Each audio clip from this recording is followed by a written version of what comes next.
যাজ্ঞসেনীর খুলছে শাড়ি, টানছে ধরে দুঃশাসন। দায় ছিল যার গর্জে ওঠার, নিচু মাথায় সে 5 জন। দুর্যোধনের নগ্ন উরু, ইঙ্গিতে তার ধর্ষকাম।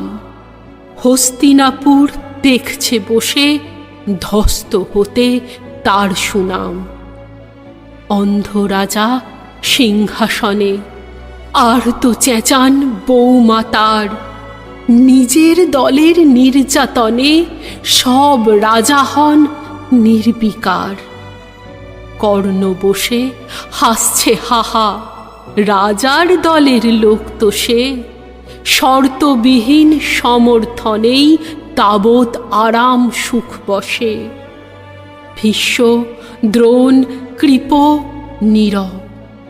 সরকারি লোক হাজার হোক, রাজার কথাই তোমার কথা, তুমি যখন রাজার লোক।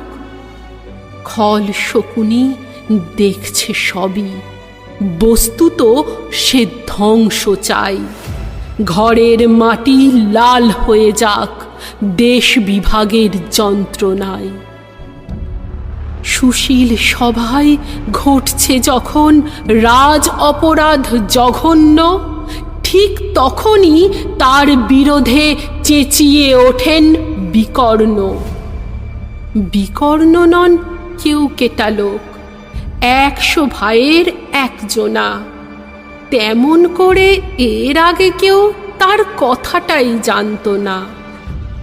চতুর্গৃহে কারেননি রা, অন্তত তার নেই লেখা। ভীমকে যখন বিষ খাওয়ালো, তখনও তার নেই দেখা।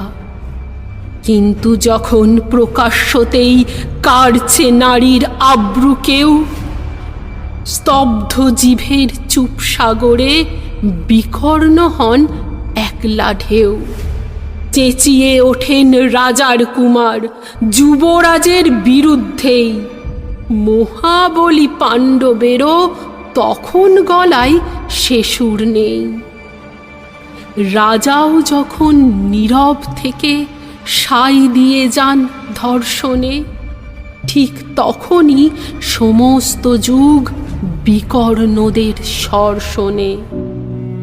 আমরা যারা কিচ্ছুটি নই, একটি মোটে ভোট কেবল, অত্যাচারের সামনে এলে সঙ্গী শুধু চোখের জল।